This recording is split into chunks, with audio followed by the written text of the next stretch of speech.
Our yacht was sinking in admin and paperwork, but I found the solution.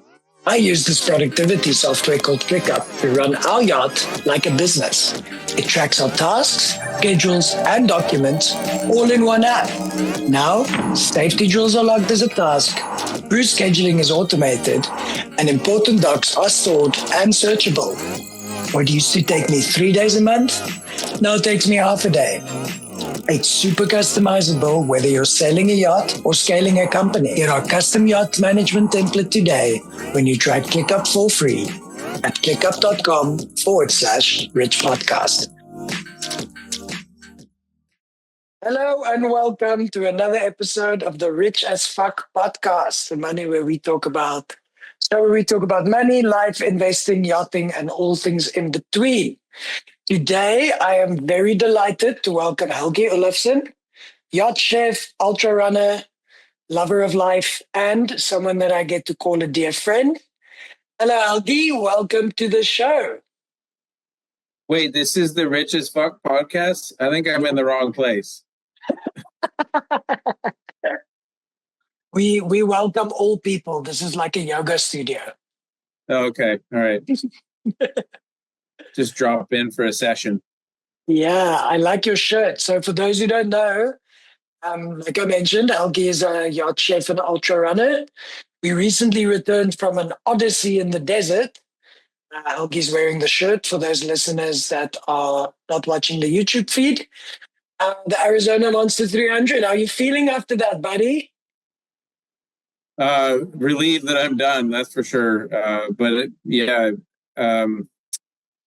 I feel a lot of things.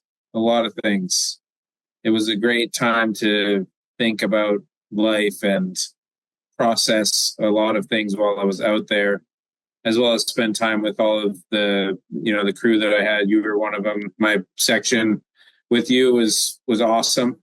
We had a great day out there.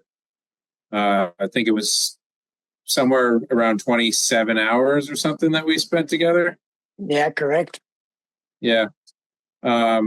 But I think the overarching theme for the entire adventure was that everything that I need is right here. I don't need to go and do these big, hard things to feel accomplished. And, I've definitely taken on a lot of projects up until now in my life. But once this one's finished and we've created the documentary series surrounding the experience, I think I'm going to be done for doing these big major projects, focus more on my future, which is why I'm so inspired by you. Well, that's awesome to hear. And that's quite a big announcement you just made there. And I'm sure we've had what, about 5-6 weeks post race, kind of lots of processing time. And I mean, it's a very nice thing to hear that you realize everything you need is in fact at home, but it doesn't make your mission less special because I mean, we witnessed what you went through there. That was fucking nuts. But we'll definitely double click on the ultra adventures later. For now, those who don't know you, tell us a bit about yourself, how you got into yachting, and how you got to where you are today. Sure. I'm 42 years old now, and I started into yachting in 2011 after answering. I answered a Craigslist ad that was out there for being the chef of a charter yacht that was a wooden fantail yacht built in 1931. So I was like, wow, what's that? And rode my bike from the train station in Seattle to this boat that was just really cool. A big white hull, all wood with a teak main salon, and just definitely nothing like the super yachts that we work on now. But it was a great experience, and I really enjoyed the proximity to the guests. It was very, they were coming through the galley to get to the forward salon to go watch the whales and stuff like that. So I really, had forged some lasting relationships with the guests and with the captain, and ended up doing another 2 summers a few years later on the same yacht. And then I was getting my STCW in Washington State while staying on the yacht when it was docked in Seattle. So that was pretty cool, getting to commute through there and get my STCW, which was basically when I committed to getting into the yachting industry. I started on a yacht called Polly in 2017 in Fort Lauderdale, and it's now it's called Gazelle. It's an alloy yacht. But yeah, that's where I met some of my great friends in yachting, that I still work with some of them today on Lady Elaine. But I guess fast forward, now I'm on rotation, and it's taken me a while to get here. I've always collected a letter of recommendation, or at least tried to get one from every job that I've had, because I believe in, like, you could kind of always have to level up. Mm-hmm. And I think that's a really important thing for, new people in yachting to remember, that they've got to build their way and show people why they deserve the bigger money jobs. But yeah, anyways, that's kind of my story with yachting. I really love the guest facing part of the role, and logistically, I like to problem solve. So menu planning, as stressful as it is, and ordering and shopping and getting everything for these charters and preparing for them is probably my favorite part, because actually, maybe like once I get the proteins done, because then I have the fridges stocked, the proteins are done, and all we have to do is cook all the food and do all the services and all the days. But yeah, yachting's fun. It also burns me out, and it's kind of turned into more of a job than a passion now, as a means to do my adventures that I do, which also the rotational thing now works really well for that. So that's awesome. And tell me, when you initially moved to yachts, what were some misconceptions that you would have had from land? What is something that you realized once you worked on a yacht, you were like, holy fuck, this works a lot different than I anticipated? Yeah, I mean, one of the things with the chef role on a yacht versus other roles, maybe engineer could be something similar, but I feel that my skills that I honed for the first half of my life, in restaurants, were extremely translatable to the yachting industry.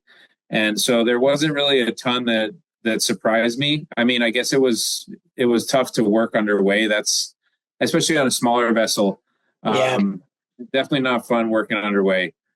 But maybe another thing would be like, you don't have access to the provisions once you leave the shore. So you really have to plan for just having everything that you need, that you might need even.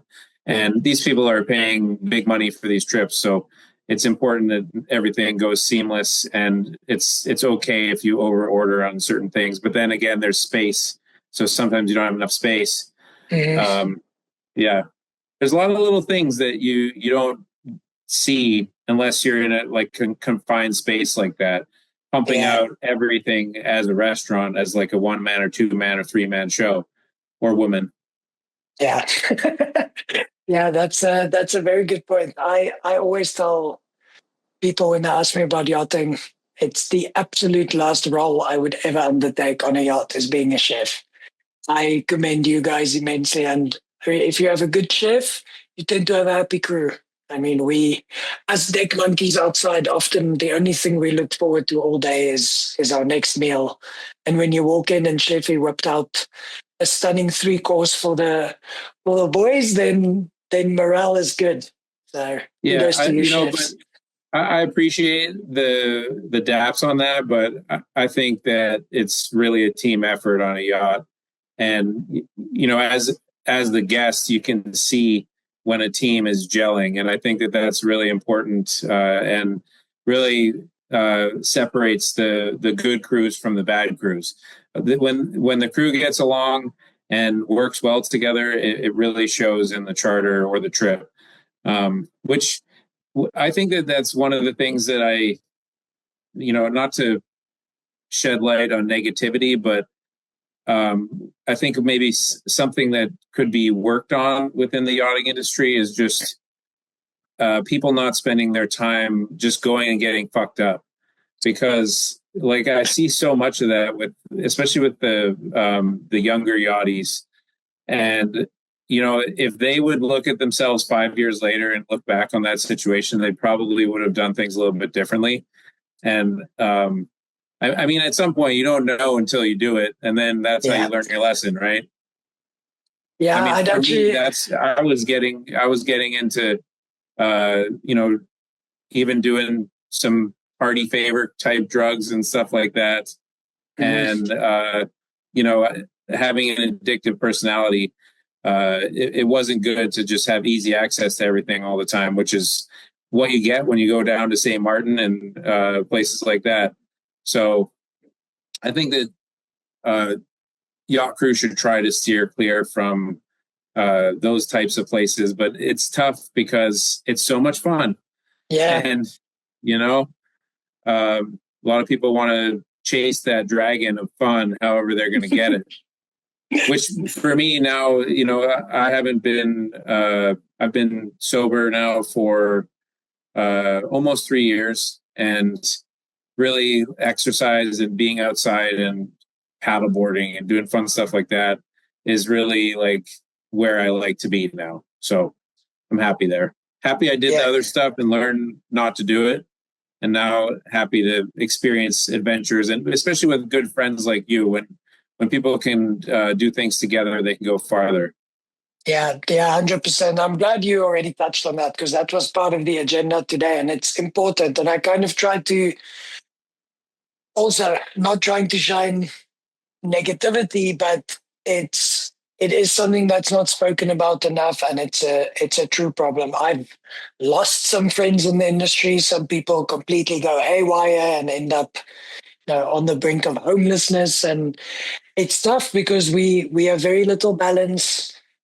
We often have fat wallets with little time, and then thus a bender, the perfect Instant concoction. gratification. That's it, and the formula for a perfect bender gets created. Quite often, we're in places where we see the boss doing it, we see the guests doing it. You just get roped in so quickly. So like you mentioned, it's some people need to hit rock bottom first or get close to rock bottom before they make the change. But it's very important to be proactive about this. And for yachties listening to this, that might be struggling, like there's lots of resources out there. You can always reach out to people Absolutely. that like Helgi, that will definitely like take you under their wing, and it's okay to not be okay. That's the point. There's as an ultra runner, there's this organization called Bigger Than the Trail, and it helps. You don't have to be an ultra runner, actually; it could be anybody, but it gives free therapy for anybody needing mental health therapy. A lot of trail runners do use them because it's funny, because, well, I don't know if it's funny is the right word, but it's I guess Ironic. coincidental maybe. Well, a lot of ultra runners are former addicts. And I think that there's something to, the changing in one addiction to another, like to a healthy addiction or healthy addiction, which is, it's also a slippery slope that I think needs to be kind of expanded upon a little bit more, because it's more than just going into a healthy addiction, because there's other things that may not be healthy about that, or ways that you could go within that healthy addiction that might make it a little unhealthy here and there. So I just think that balance, and really like researching what you're getting into before you get into it, probably a lot like financial investing, I guess, it is really important. Just like what could happen if this happens, and just thinking about possible things that could happen if you're going to make a big decision, like go into ultra running, for instance. Yeah, that's a very good point. And while we're on that train, let's double click a bit on the ultra running. How did you discover it, and why did you tap into that specifically? Well, when I was in 2011, after that first gig on the Motor Yacht Discovery, I moved to Hawaii and was executive chef of a restaurant out there that my mom and stepdad owned. And so while I was doing that, I joined this outrigger canoe club, and it was like long distance outrigger paddling, pretty cool stuff. And one of my teammates was looking for a runner to do the running leg of an Olympic distance triathlon called Lava Man Waikoloa. And so I said I could do it and showed up, and I got to be the one who crossed the finish line and just was like totally hooked on triathlon. And, went and got a bike and started a foundation and did all these things and did an Ironman within a year and then another one. And I was like trying to become a pro. Didn't ever get there, but I was a good age grouper. And then I kind of lost the passion for triathlon just because I felt like it was a little bit more pretentious and about the gear, and like it just seemed like it was a flashy kind of sport. And I went to Oregon, where I was living there, before I went to go work on that yacht up in Seattle. And anyways, my buddy Scott Martin, who also has ankylosing spondylitis, invited me for a trail run in the Pacific Northwest, the Columbia River Gorge. I think I was telling you about that gorge waterfalls, 100K out there. Mm-hmm. Yeah, that was where I kind of learned how to trail run and learned what it means to be an ultra runner, because would just go out on the weekends and just go run for the whole day, and maybe go Mount St. Helens and go do a Lewitt loop.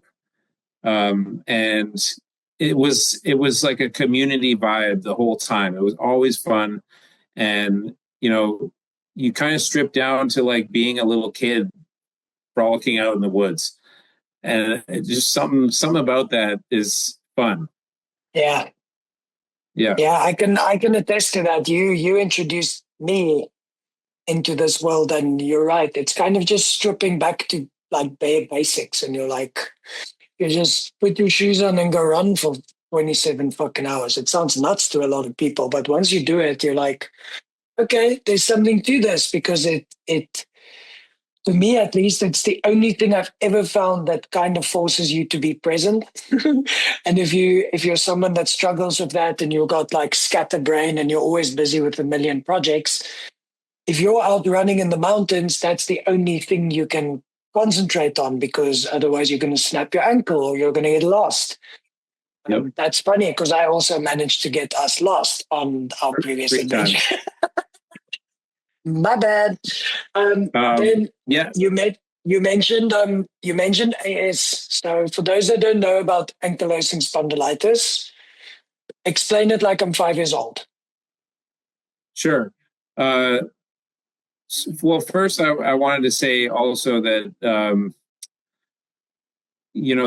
the value of pushing yourself through something hard like an ultra marathon, even if say you haven't done more than a 10K and you push through a half marathon, or it's a half marathon to a marathon, whatever that next distance is. And, if you're able to like go on your own power through that and make it past that distance, it's really like it feels so good to do that, especially if you're doing it through a tough place where the trails are unforgiving. Maybe there's wild animals there, or the weather's messed up. But basically, the value of doing hard things and either succeeding or not succeeding, and kind of like learning from that and growing from that. Either way, I think that's the real gold of like ultra running in general, and having a community that supports each other and lifts each other up and creates challenges for each other and does the challenges together. Like that's the powerful reason why I keep coming back to trail and ultra running. That's awesome. But as far as ankylosing spondylitis goes, Another reason why I continue to try to be in motion all the time and do these hard things is because it's helped me battle my condition of ankylosing spondylitis, which is an autoimmune arthritis that involves fusion of joints, resulting from enthesitis, which is the inflammation of the entheses.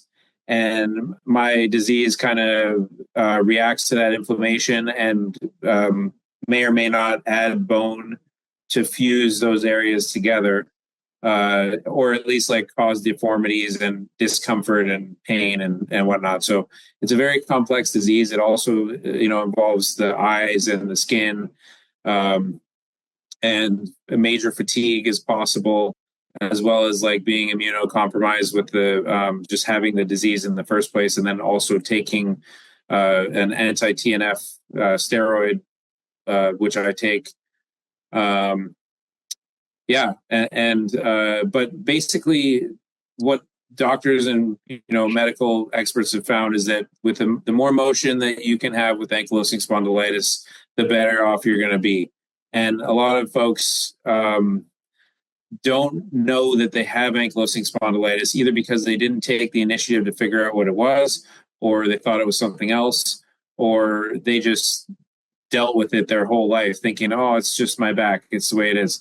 And then 20 years later they get diagnosed and they're like, oh, I wish I would have done that sooner. So with my advocacy efforts, I'm always trying to promote this earlier diagnosis. I think that that's the most important thing.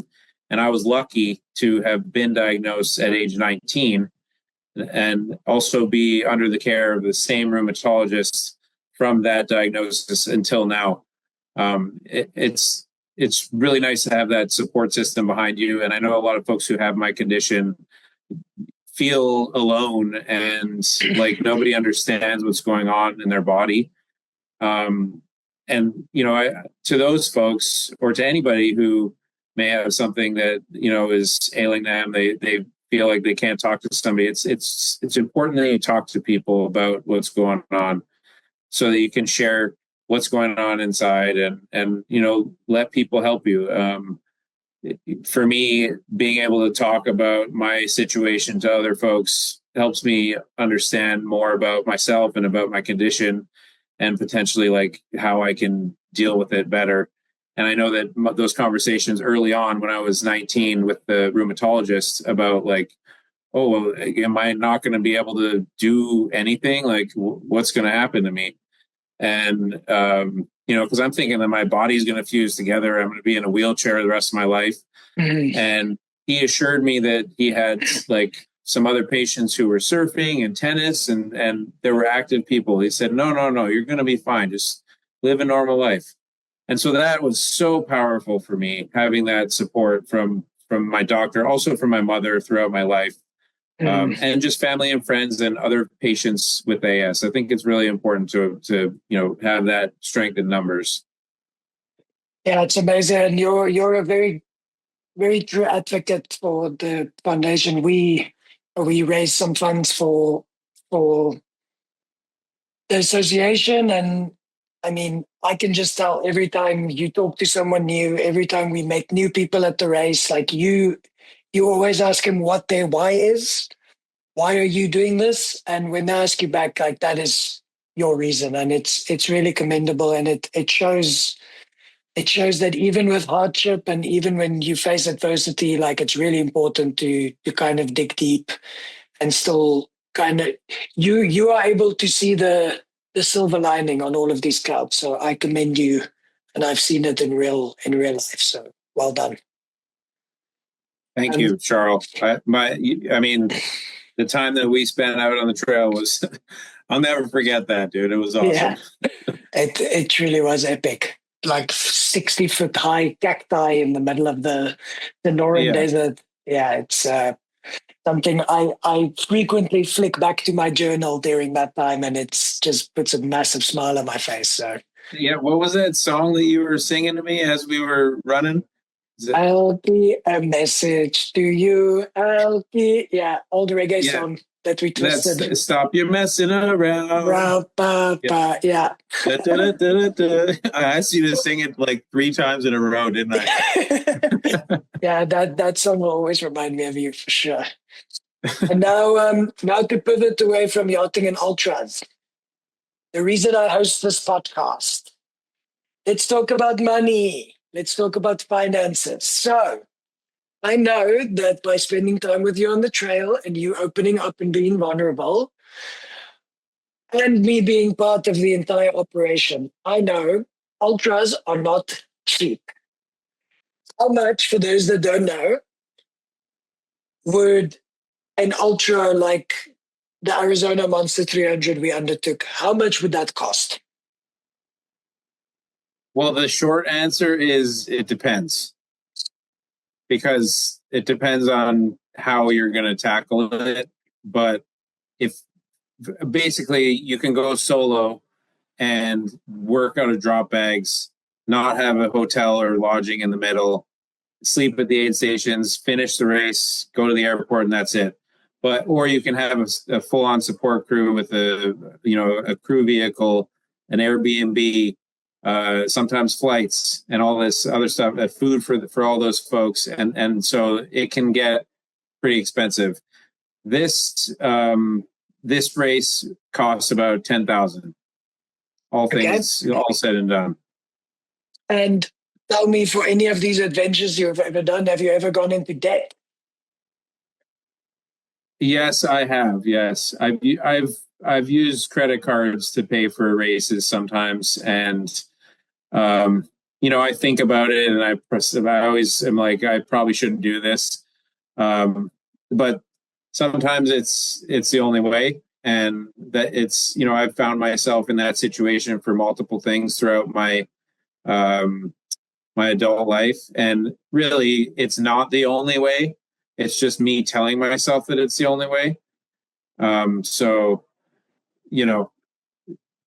I would say future me, when I plan on doing an adventure like this, I'm actually going to create a budget for the adventure so that I can, stick to that. Because when there's a guideline, it's easier to stick to the guideline. If you don't make a guideline, it's easy to just let it go haywire.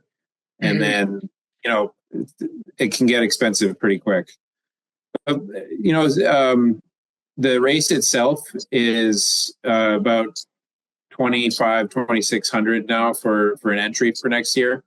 It's a lot of money, honestly. Like, I think if you had to explain that to the average Joe on the street, like telling someone that you're paying $2,500 to go run for 7 days in the desert without sleep, with little resources, in the heat, they would be like, why? Like, what happened to you? What went wrong?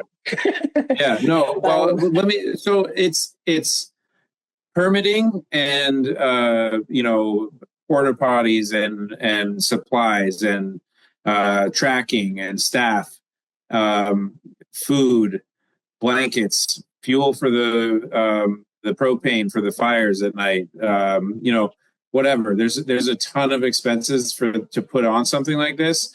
There is a considerable amount of profit though. The races are getting more expensive across the board. Some of them are cheaper than others. Some race directors really like to keep their races accessible to people. And, I feel like there's definitely a level of gatekeeping going on with having a really expensive race. But it's tough because if, in order to put on a race of that distance, it has to be expensive.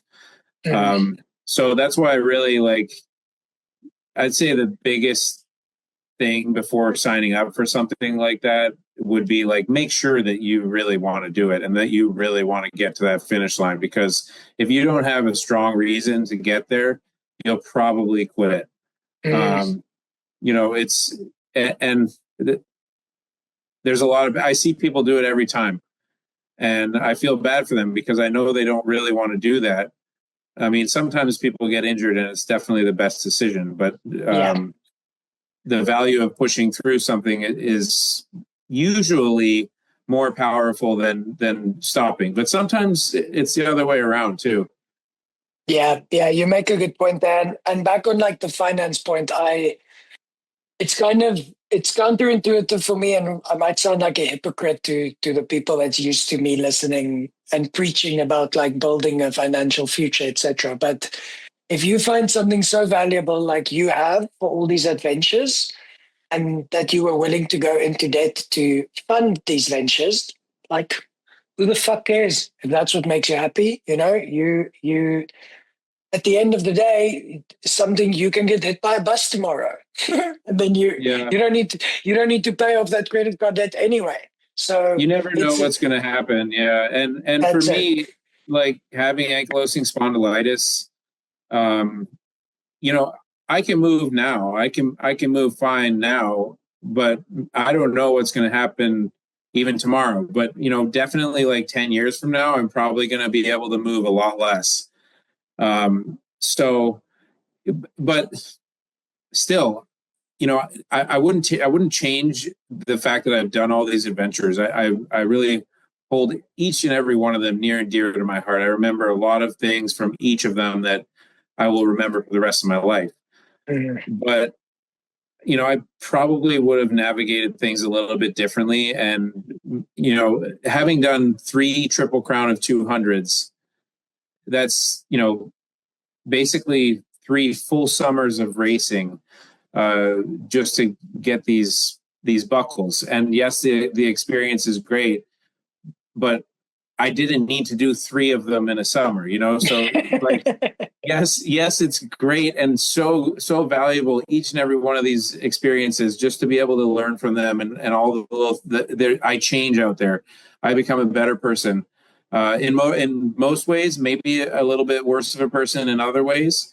For instance, my level of patience for people who don't push through things has gone very high after I've been able to push myself through these things with my ankylosing spondylitis. It's given me this like holier than thou attitude that I don't want,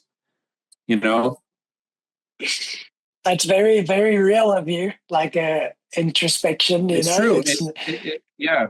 But also, like, now I'm reflecting on that and realizing that, even if I did think that, I'm still just a normal human being who's got problems going on where like my joints are starting to hurt, and I'm having to deal with like being 40 and learning how to take better care of myself.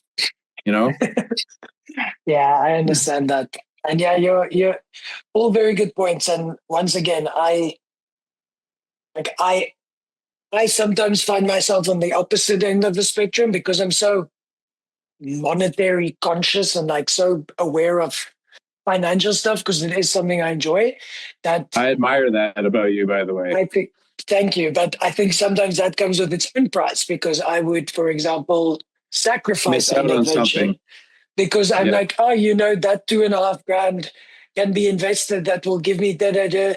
Because then in 10 years' time, it will be worth 15,000. I'm like, I don't know if I'm going to be there in 10 years' time. So then I fucking die early. Something happens, I die early, and now I have all this money in the bank, and for what? So it's all about ironing out your own balance, your own wish. And for people listening, I'm not like a complete miser, like living like a monk. I still do cool shit. It's just, I think you and I are good case studies of being kind of on the opposite side of the train tracks. And we can maybe both learn from each other and like weave strategies into each other, Yeah, I mean, like, you could do the finances and I could do the rest of the logistics, and we'd have a pretty solid plan, I'm pretty sure. Solid plan. And I'm telling you now, and this is on live recording, that I do want to get more into these adventures. I don't have a rotational gig, but once I exit the industry, I really intend on doing it more seriously. And I would love for you to be my my crew chief and making sure that logistics are in order. And then I just go balls to the wall and go run 700,000 miles somewhere in Egypt. I'm dramatic. Okay. Um, All right. Well, no, I do owe you a pacing section as per the rules. I got to come out and support you. So let me know, and I'll be there. I would love that. Yeah, me and my deckhand Ben are already looking at races, and it's exciting. Living in California makes it a bit easier to train Absolutely. because, as you know, the South Florida lack of elevation, you could feel that when you were climbing Mount Lemmon in in Arizona. I think that we should maybe talk about how to navigate doing an adventure while you're yachting. That was our follow-up question. So why don't you tell us, how have you managed that for all these years? Well, uh, first of all, I think that the most important thing is that the the crew member doesn't get lost in the sauce as far as just thinking that they're glued to this yacht that they work on and that, you know, they can't do anything because they have this yacht that they work on. Yes, that can be the case in some stages, but that's when the decision needs to be made, or at least the conversation needs to be made in the yachty's head about, like, is this position serving me well? Should I be doing this? What's the means to an end? How do I get past this and still make a plan to get out of that situation that's not serving them well? Of course, collect the letter of recommendation. Always, gain more in the industry as you go through it. But sticking up for yourself within the industry is very important. And I think that's something that a lot of yachties don't do, just because it's like not common for other yachties to do that. But it doesn't mean that you can't do it. We're human beings. And, at the end of the day, we're hired by these yachts to be basically available 24/7 while we're working. And that involves using our personality, and, like, we're hired because we are a person that works on this vessel, and it's really about your personality. How can you be delivering the best possible guest experience? There's things that I feel that yachties don't stick up for themselves because they just get into this machine mode of being working all the time, and they can never do anything, and then they don't try to change that and try to be like, oh, I have a huge adventure that I want to do, something that seems really hard, but I really, really want to do it. And once they get that initial taste or desire to do something, that's when really it's the planning process needs to start, because you can't do something hard and just involved for like a week. Like if it's a week vacation and you're going to go to some all-inclusive club somewhere and just chill for a week, then that's a different story. But Yeah. planning an adventure and involved in, like, maybe seeing a few different countries and driving a car or hiking or, lots of different things, like really experiencing a place, involves getting to the heart of it. And, I think that really it's about getting that time off, but having a hard conversation with your captain when they say, no, that's nothing, that's not going to work for us. Maybe try to, present it to the captain in a way that shows your value for the program and the value for being fresh and mentally there, because you have your cup filled, your adventure cup filled. There's a lot of different ways. What are your thoughts on that, Charl? I agree 100%. And it's if you don't ask, you won't know, is the other thing. Often yachties feel trapped, as you mentioned, and it's like, okay, I live on a ship, I work on a yacht, this is all I do, this is my identity. I belong to my master. And you're like, most of the time, the captains they're also human beings. You're just like, hey, dude, this is really important to me. Also, I'm entitled to leave. So if this is what I want to do. And if you drive across the point and show to someone your passion, And your passion doesn't have to be as gnarly as running 300-mile ultramarathons. It can be collecting stamps in Portugal. It can be whatever the fuck Yeah. you are into doing. But that is super important. And I was extremely guilty of that, and kind of being the best deckhand and then bosun and then first mate, like being an identity, until one day you realize you're like, the day you realize how replaceable you are is the day that you can actually liberate yourself, because Yeah. you're like, if something had to happen, they can find 20 guys that will send their resume in the next 5 minutes to replace me on my current boat. Fact. I'm not that Absolutely. special. So find a program that those people want you to be, filling your cup and being the best when you're at work, because your cup's full, not because you're led by fear or something like that. Like it's, we have to want to be doing our job well to do it well, Sure. and in order to do your job well, you have to fill your cup. And yeah, I mean, but I'd say that like one of the other parts to it is that a lot of times it'll be like, no, no one else can do your job. That's why you can't have the time off. But that's kind of a cop out, because there's a lot of people that can do everybody's job, just like you said, the other way around.